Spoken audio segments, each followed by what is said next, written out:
Thank you so much, Christian. Thank you so much, Victoria and Chelsea, for interpreting. I'm so grateful and honored to be here. And I just wanted to start us out with just a moment of silence, just for all of our brothers, sisters, relatives that are still locked up, that are still unable to experience all of the freedoms that we experience each and every day. And I just want to send prayers to each and every one of you for the symposium, just for all of the beautiful spirits and advocates and people that got to come together and just put so much energy and so much heart behind this symposium. I also just want to thank Dr. Cassandra Little and Celia Martinez as well. Just want to thank them both for all of their support and just all of the fabulous work that they're doing. So I also just want to send a prayer to each and every one of you with whatever you're struggling with. I just want to ask for for goodness to be in your lives, for focus, for healing in whatever you need. And like I said, I'm just so grateful to be here. So thank you. Amen. All right. So my name is Angela, and I am a grateful recovering addict, alcoholic. I am a grateful, I hold a master's in social welfare. I am a mom of 2 beautiful daughters. I'm an auntie, I'm a sister, and I get to be so many things due to my sobriety and recovery. So I'm very, very honored to have been asked to speak. And so this is just a little bit of my story. And thank you for letting me share. Next slide. All right, so this is just a little basic agenda. I'm just going to talk a little bit about my personal background and then sort of what my education was like. And then from there, my career that I had in social work. And then from there, how I got involved in the criminal justice system personally. And then after that, just all of the job acquisition struggles that I had trying to gain employment as someone who had a master's degree, but also had multiple felonies on her record as well. And then I'm going to wrap up just sharing my recovery journey, my healing journey, and people that have motivated me on this path. And then we'll just close out with Q&A if anyone has any questions for me. I'll just give a little bit of gratitude to all the people that helped together. So, next slide, please. All right, so I just wanted to start by acknowledging the land that both I'm on right now and that Fresno City College is on. And for me, it's just always really important to acknowledge our Indigenous community and the original stewards of the land that we're on. So I just wanted to acknowledge that. I know Fresno is on the traditional homelands of the Yokut and the Mono people, and I'm tuning in today from Santa Rosa, California. So I'm up in Sonoma County, and these are the original lands of the Pomo people, Mishwawapo, and the coastal Miwok. So just wanted to start by acknowledging the land and just giving respect for the land that we're on today. Thank you. And you can go to the next slide, Christian. Thanks. All right, so a little bit about me. I'm a single parent of 2 daughters. I hold a MSW in social welfare. I started my undergrad at the Santa Rosa Junior College. I went to UC Santa Cruz and then got my BA from Sonoma State. And the main themes that I want to focus on during my presentation is elevating ourselves, empowering ourselves, resurrecting ourselves, and education as a discipline and healing force within our lived struggles within the criminal justice system, and basically how these themes can help us recreate a sense of who we are and help us connect more deeply with people in our community that are going through similar struggles. And thank you. So personal upbringing. So a little bit. So I actually want to start with this quote. This is one of my favorite poets of all time. Her name is Mary Oliver. And she wrote, "Someone I loved once gave me a box full of darkness. It took me years to understand that this too was a gift." And I wanted to start with that quote because, you know, when we come into the world and we, you know, are kind of born into this reality, and a lot of our ancestors have, there's a lot of historical trauma, there's a lot of intergenerational trauma and things that are passed down to us from our parents, grandparents, great grandparents. And so I just wanted to touch on that because a lot of what I ended up going through in my struggles and later in life came from a lot of that historical trauma and just different ways of coping and different behaviors that were just sort of normal within my family. And it wasn't till I had some really major life-changing things happen that I really had to look at those things. And I think it's very important that we acknowledge not just our ancestral trauma, but our ancestral strengths, right? Because you know, there can be a lot of pain and suffering that we go through, but at the same time, our ancestors have also given us a lot of strength. So I'll be talking about that as well. So just a little bit about my family of origin. I grew up in a pretty low working class Irish family. My grandparents were both born in San Francisco, didn't have any education. My grandmother was very proud of not being educated. She didn't feel like education was for her.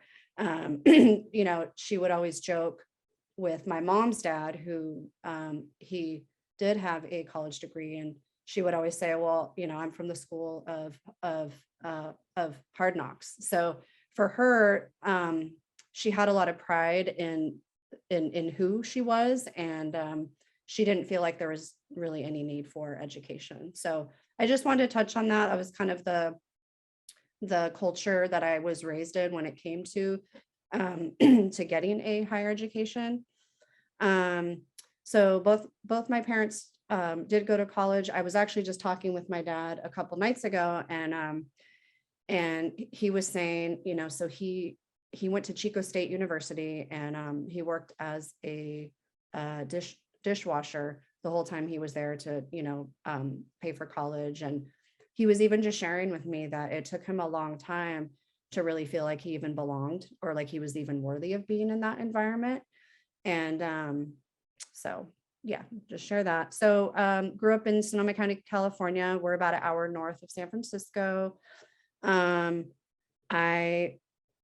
of the things that I'll touch on later in this presentation was just how much I loved playing sports. And that was really, I feel like, what was my saving grace and what kind of kept me under the radar with a lot of my issues and a lot of my behaviors for so long, because you know, sports was an acceptable way to you know, let out your anger, like let out your aggression.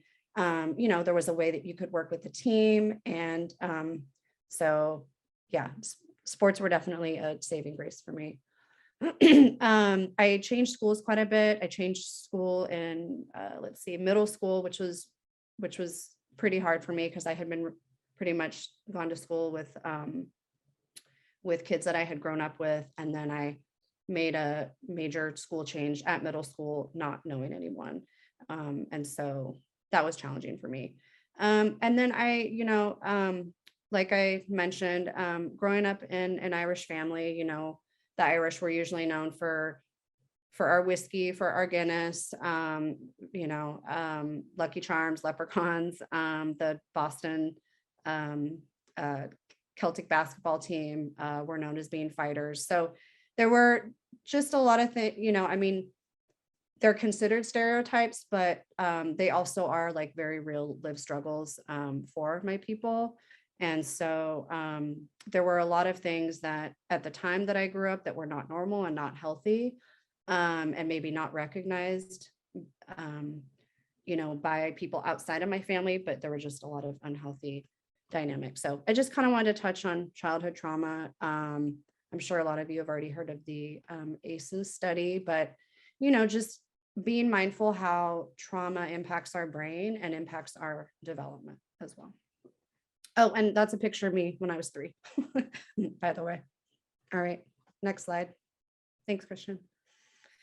So I just wanted to get into a little bit. So my formal education, I mentioned in a previous slide. And so I ended up getting a master's in social welfare. But the picture that I have here is of one of my dear professors that I met when I was at the junior college. And I was there about 20 years ago. I started junior college when I was 17, 18. And I just took this picture a couple of weeks ago with a professor, Judith Thorne, that I had. And she just recently retired from teaching at San Francisco State University. And what I loved about Judith Thorne is that she was the first person that introduced me to the industrial prison complex. She took us on a tour to San Quentin. We did prison pen pal writing. She had a gentleman from Hunters Point in the city who he actually wrote a couple different documentaries on Hunters Point, and she had him come to our class and we got to watch his documentary. And so she was the first person in my life that really uplifted my consciousness and really made me aware of all of the issues and with regards to the industrial prison complex. So I just wanted to give her kudos. She's just a phenomenal human being. And, we need more people like Judith Thorne out there trying to just increase awareness and consciousness. So, all right, next slide. All right, so I just wanted to show a few pictures of my transformation. So first picture of me was when I graduated UC Berkeley. I got my master's in social welfare. Oops, I think it went. That's okay. Just go. Sorry about that. That's okay, Christian. No worries. That's okay. Go. You were on your. The one with the mugshot. It's in her hair, right? Yeah, that's it. Thank you. Thanks. Thank you so much. Sorry about that. No, that's okay. No worries at all. So I just kind of wanted to show 3 different photos to kind of show part of my transformation. So graduated from UC Berkeley in 2012. A few years later, that was one of my jail booking photos from when I was arrested. And then a current picture of me from this year, living that good, sober life. So I just wanted to share these because it's like within a certain time frame, there can be so much growth. And yet if we continue to expose ourselves to a lot of trauma, and there's certain things that we don't want to look at within ourselves,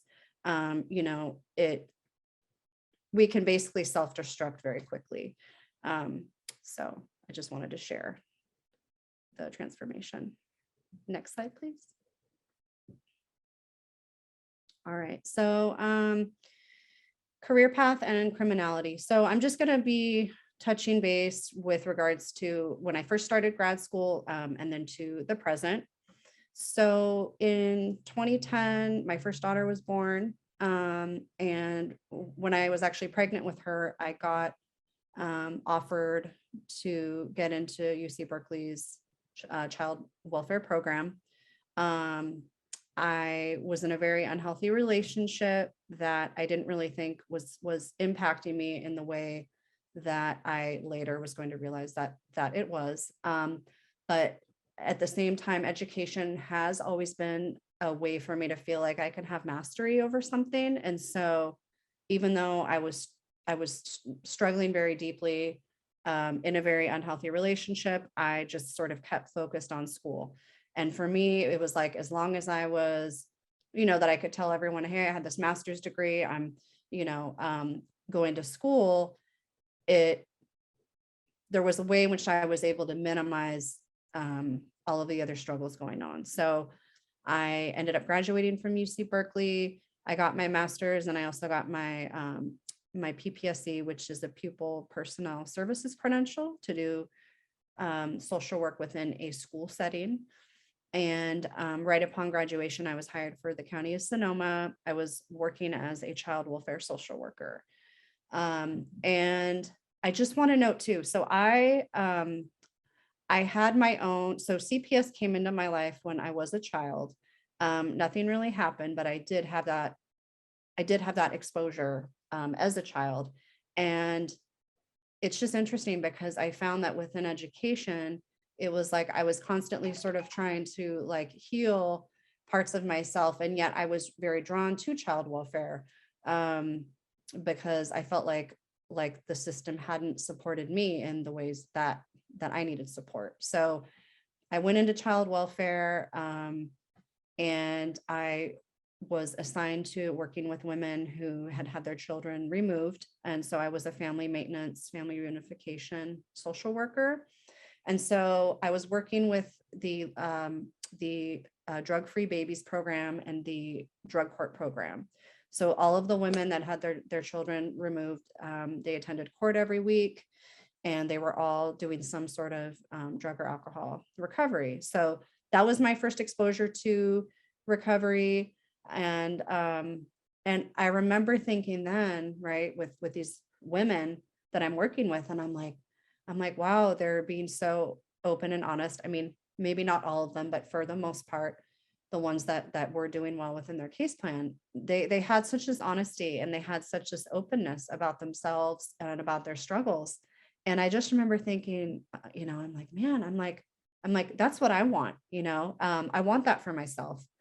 And yet I was in this certain role, right, to be guiding them. And so I definitely learned a lot within that system. But at the same time, it was also just bringing up a lot for me personally, and doing child welfare in general, there's very high caseloads. And so there's a lot of negative stigma about working within that area of social work. And yeah, I mean, there's huge caseloads, and there's really not enough people to cover all of the workload. So I did that for 2 years. I had a 2-year contract that I had to fulfill. And so I fulfilled my 2 years of service. And I, after my second daughter was born, so the marriage that I was in was a very unhealthy one that ended up ending right around the time that I graduated. And then I jumped into another relationship not too long after. And so just kind of due to my own unprocessed issues and all of the issues that I guess, that were coming up for me working within child welfare, I got into another relationship, and I had another child, and I ended up making a lot of poor decisions in that relationship. And so I ended up with 8 felonies on my record. And although I still hold my master's in social welfare, the court was never able to take that away. I did have my associate social worker degree to become a LCSW, and they did take away that license of mine. I'm actually in the process of reapplying, so send a good thought for me. Hopefully I'll be able to get my license again. But so yeah, so after my 8 charges, and I took some time off. I just tried to, take care of my mental health, emotional health, and just try to really just sort of take care of my family. And it was definitely a time for me to sit with, like, sort of like, how did this all happen? Right? Like, you got a degree, you got a home, like you had all these things that on the outside looked really good, and yet there was all of these inner issues that I just hadn't looked at or acknowledged. So I took that time to really take care of myself. I got into group counseling.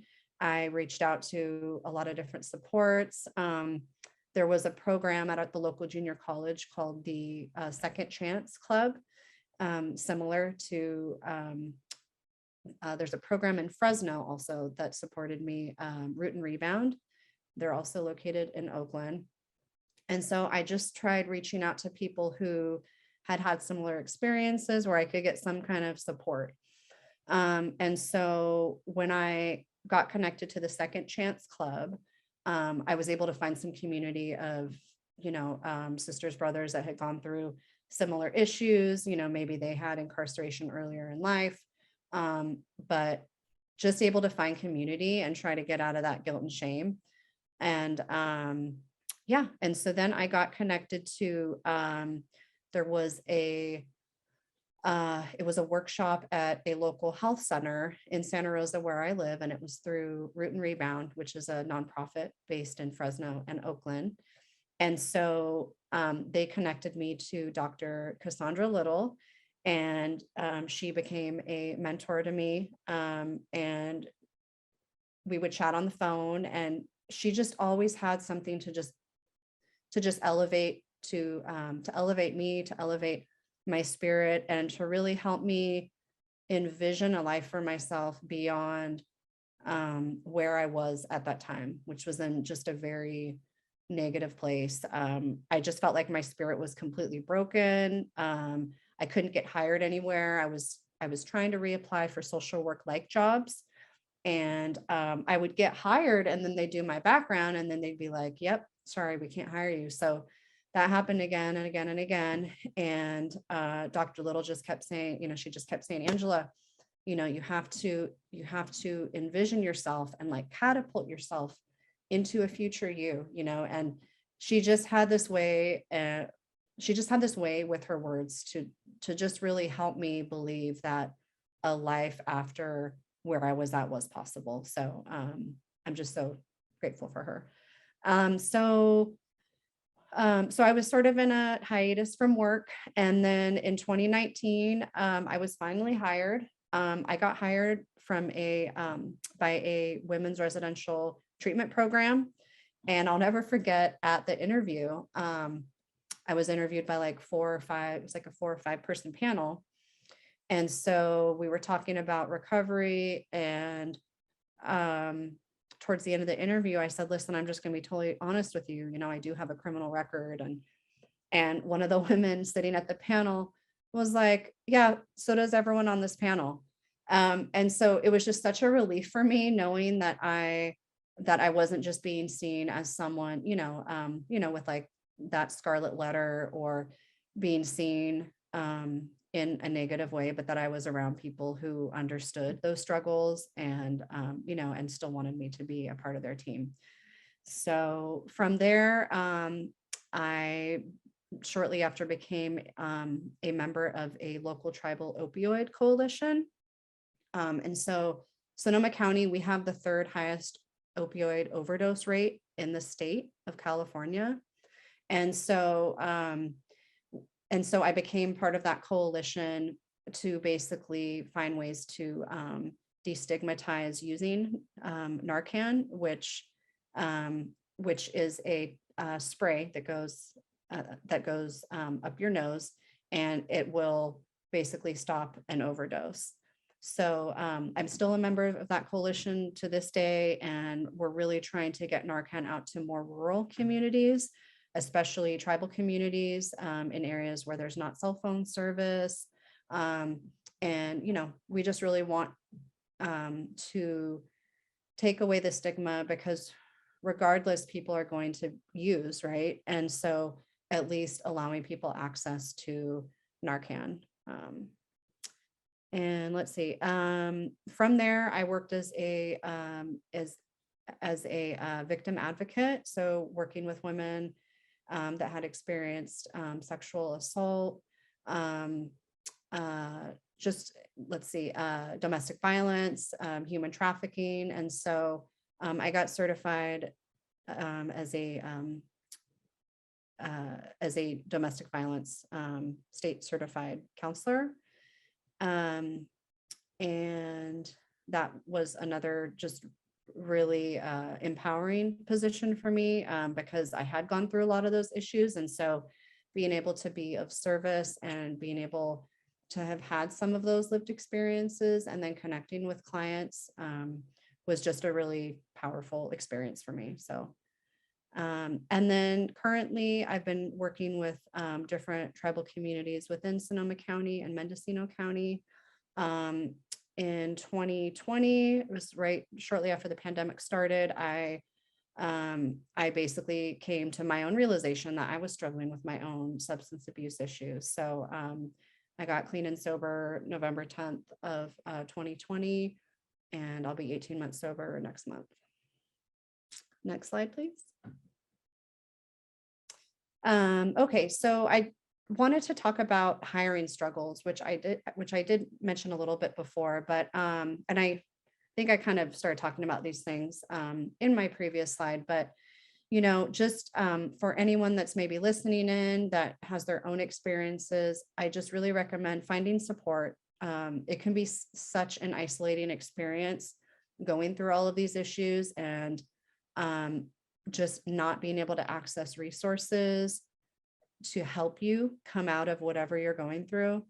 Trying to get work and just continuing to be shut down and just have doors closed one after the other can be really challenging. I'll never forget my probation officer said, well, you basically nullified your master's, when you committed all these crimes. And so, he was basically saying your degree is not worth anything. And even though I didn't believe him, it's like when you hear those kind of things from people, it's really not helpful, so find people that want to help see you succeed, that see you beyond certain choices that you've made, but can really see you in a holistic way and see all of who you are. So being unemployed was hard. I was losing motivation.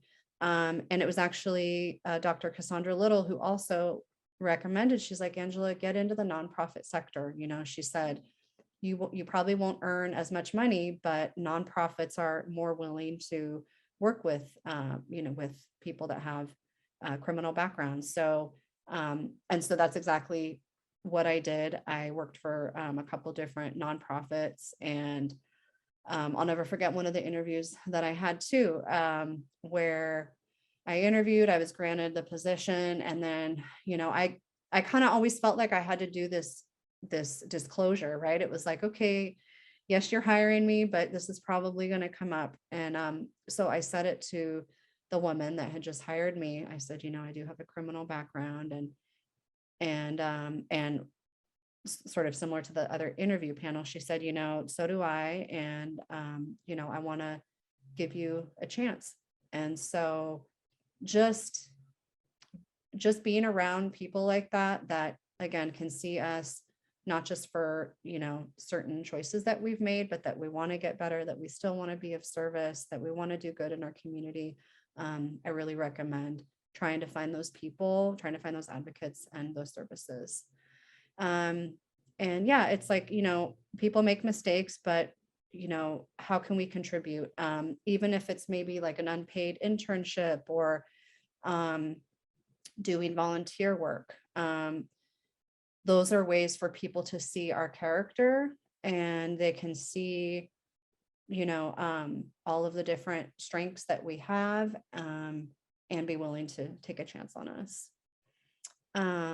Let's see, what I would recommend to staff or admin at, whether it be at City College or university, or really anyone working with youth, is, start to become well-versed in these issues. Have a list of felony-friendly jobs on hand. Have a list of whatever local resources are in your area. And let's say there aren't resources in your area. Well, then, do the footwork to find resources that can support them. The county that I was in, unfortunately, we didn't really have any of those kind of resources. So I had to look out of county, but just getting familiar with support networks and people that can support, whether it be youth or college level, I would highly recommend, and then that way you can build that rapport, you can build that relationship with whether it's the students you're serving or the clients that you're serving. And then lastly, practice radical self-care. So I know people talk a lot, in general, it's kind of a trendy thing, talking about self-care, right? And especially within social workers, there's always this, practice self-care. Well, for me, like I had a lot of kind of unhealthy self-care, and I called it self-care, but a lot of it wasn't necessarily healthy. And so I really invite everyone here to really just kind of like reconsider, what do you do for self-care? And is it sustainable? Is it something healthy? Is it going to feed your spirit? Because when we're in environments where there is a lot of trauma, being exposed to all the secondary or vicarious trauma can really impact us too. And so just making sure that we really are taking care of ourselves, making sure that we're taking our lunch break, and just having, trying to have healthier boundaries with ourselves, and modeling that for others. So next slide, please. Okay, so this is a lot of text, but basically what it sums up is the school to prison pipeline.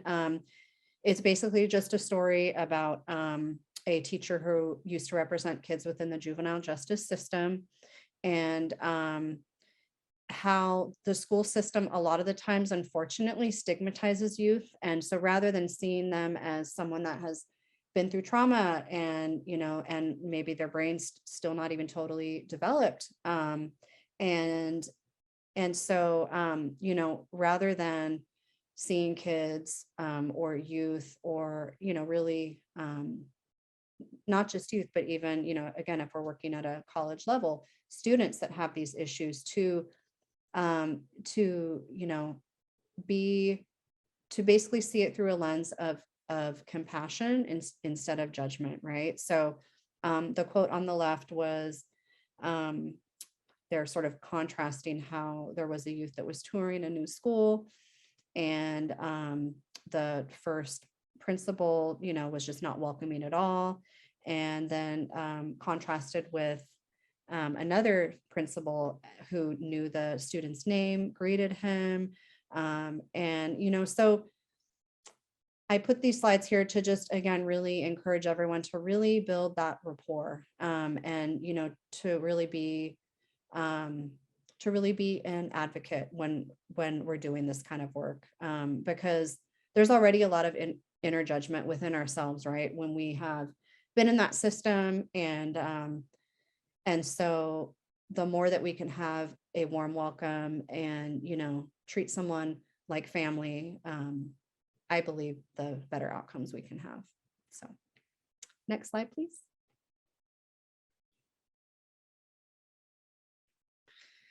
Okay, so this was a former agency that I worked for, and the Intertribal Council of California. So we opened this past summer the first Native Women's Safe House in the state of California. So it was such an honor to be part of this project. On the left, there's a picture of myself, Dino Franklin, who is a tribal chairman of the Kashaya Band of Pomo Indians, and my former coworker in front of the safe house. And then the picture in the middle was a woman who we named one of the safe houses after, and that's her with all of her grandchildren. And then on the right, we had two tribal chairmen, and then the gentleman in the middle with the suit, I believe he's an assembly member from Southern California. And so, yeah, this was just a really amazing project. I was really honored to be a part of.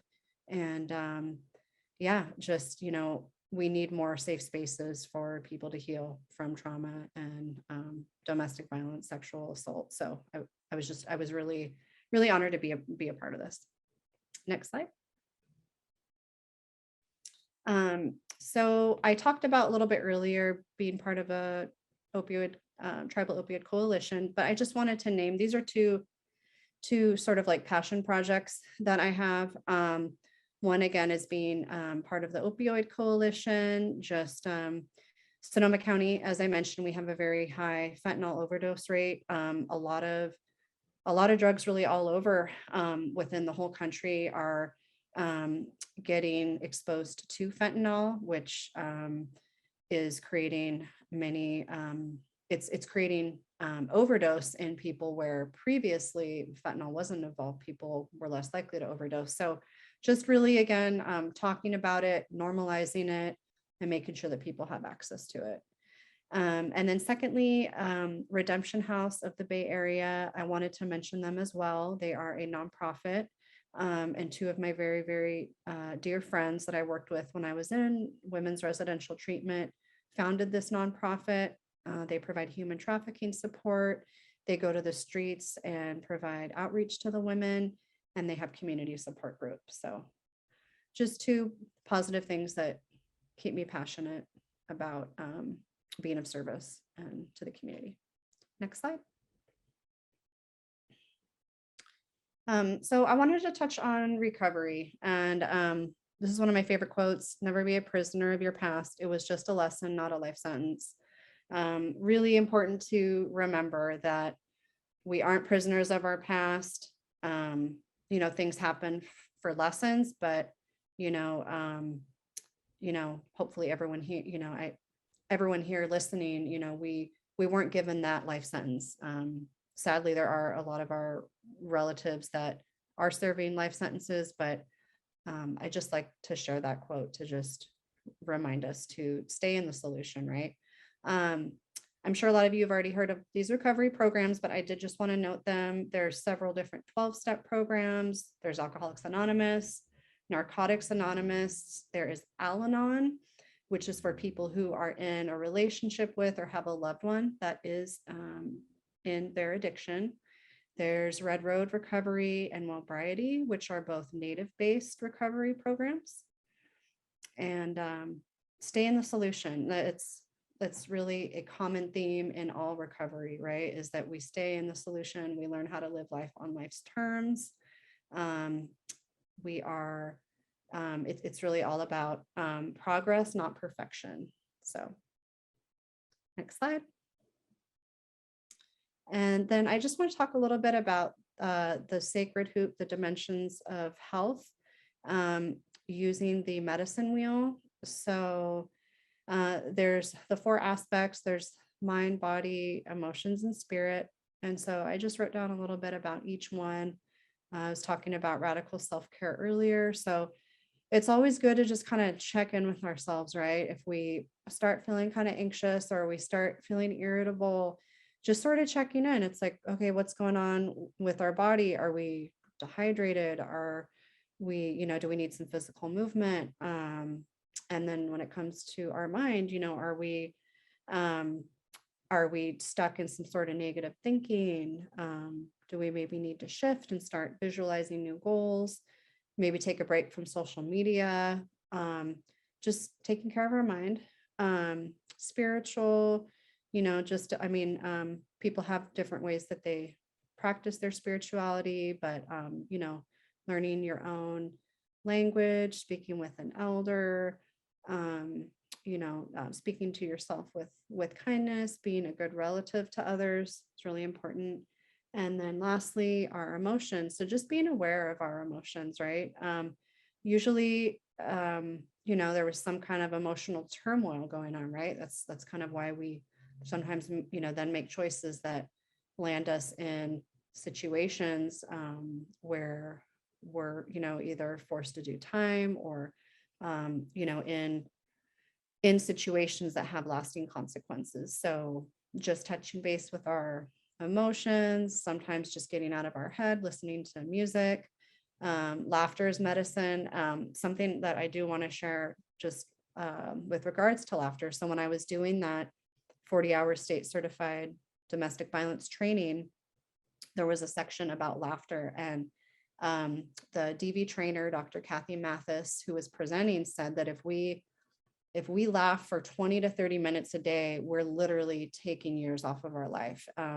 And so she recommended, whether it be reading funny jokes, putting on funny videos on YouTube, just hanging around family and friends, laughing. But yeah, there's actual research out there that when we laugh, we're actually taking years off of our life. So I just wanted to share that. And next slide.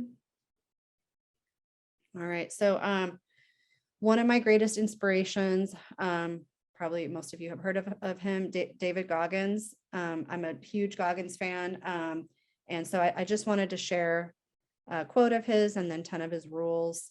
Number 1, make a new you. Number 2, get in charge of your brain, right? Number 3, develop discipline. Number 4, do the impossible. Number 5, face the real you.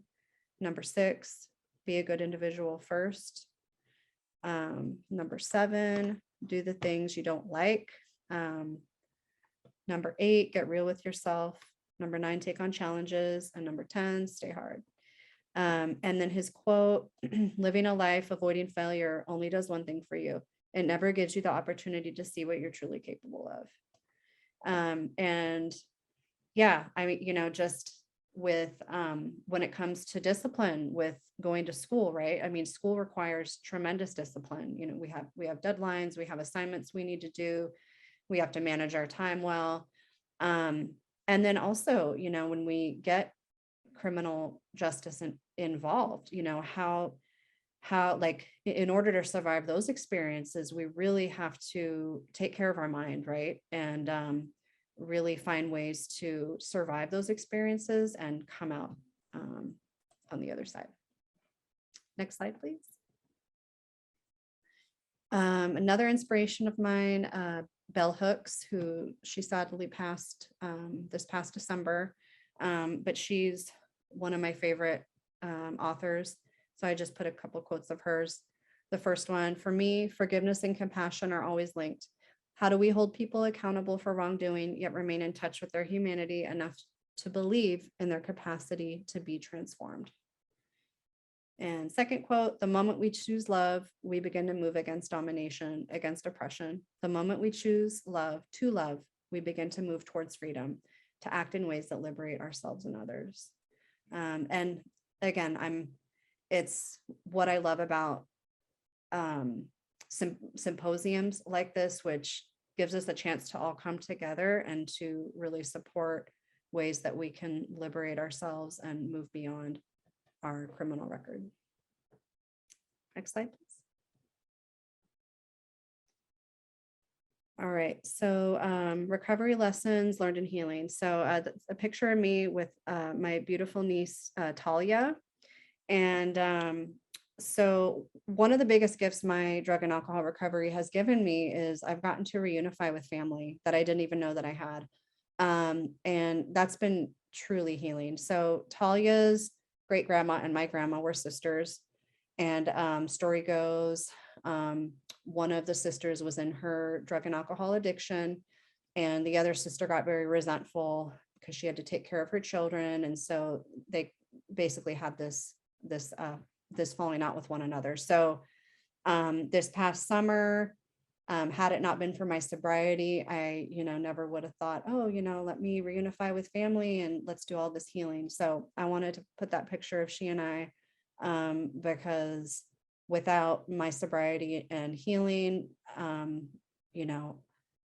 don't know if I ever would have had the opportunity to heal my family lineage and just be able to reunify with family. So I just want to share that little story. Making a living amends to ourselves and others is what's one of the biggest parts of recovery that I love, is really learning so it kind of comes in two parts. First of all, forgive people that may have harmed us, right? And then also making amends to ourselves. because there can be so much just guilt and shame around certain parts of ourselves. And when we learn to forgive ourselves, and even people that harmed us, there's such liberation and such freedom in that. So self-worth, being proud of our struggles and our successes. It's an inside job. It's another thing that we talk a lot about in recovery, taking our personal inventory, right? So learning to be really honest with ourselves. And I'll just share, I was in individual therapy for like almost 20 years. And I definitely got some good teachings and from that, but compared to what I've gotten from the 12-step program and just working with a sponsor and, having women in my recovery and like learning how to really take accountability for our behavior and to support one another has been truly transformative. Treat yourself well. I mean, I know it sounds so basic, but just really checking in with yourself every day. Are you treating yourself well? Are you thinking kind thoughts about yourself? Are you treating others well? Just taking time to be in self-reflection, basically. Decolonizing ourselves. I really love the word decolonize because there's so much, I'll just speak for my own lived experience in being Irish, right? So the English, when they came into Ireland to try to colonize us, they brought alcohol. And so now alcohol has become it's just such a normal part of Irish culture. And yet for me getting sober, I've really been able to kind of like look at how alcohol and just all within my family, a lot of the negative things that came from alcohol consumption. So it's really powerful to be able to decolonize, sort of like substances or just like things that other people put on us and to really free ourselves from that. So, and then just keeping in mind, our choices impact future generations. So do our part to make sure that our youth and future generations have something beyond trauma, drugs, alcohol, and criminality. Next slide. So this picture of my two daughters, I just want to dedicate this to them. They're my motivation.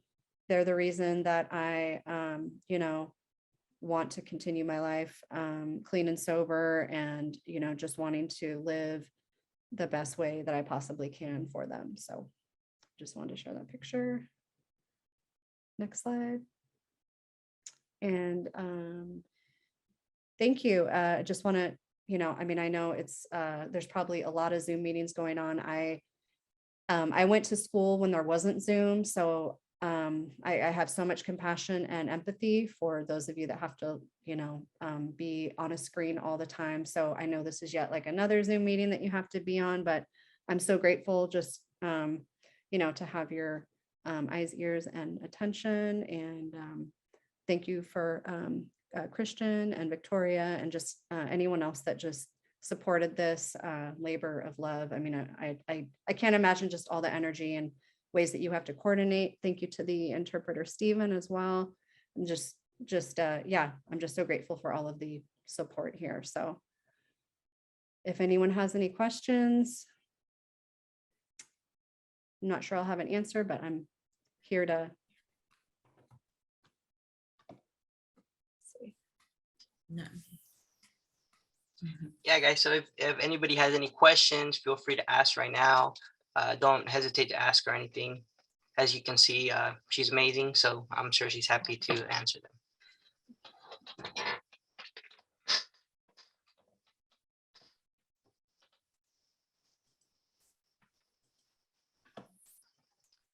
guess there's probably not any questions. Okay, that's okay. So I just wanted to thank you so much for coming and speaking. And Dr. Little has been like a huge impact in my life and a mentor to me as well. So I totally agree when you talk about her. And I just want to commend you for all the changes you've made in your life. And you encouraged me to keep going. I am going to be going into the master's program. So just knowing that we have similar paths in that you have accomplished those things, gives me inspiration to keep pushing. So thank you so much. Yeah. Thank you, Victoria. Yeah, no, it's an amazing story you had and everything, and it just shows that, you know, you overcame a lot of things and you give others hope. Thank you, Christian. Yeah, I'm so grateful for this symposium to just allow me to share my story. This is usually what I do when I'm in a AA or an NA meeting. You know, this is sort of usually how we share. So there's so much power in storytelling, you know, and I was so filled with fear for pretty much all my life. Like, I mean, I never would have seen myself as sharing my personal story ever. So I'm just really grateful for these spaces that allow us to, you know, share what we've been through, because, you know, we're definitely not the only ones, right? And you know, when we're able to speak our truth, we can allow others to feel a little more freedom to share theirs. So yeah.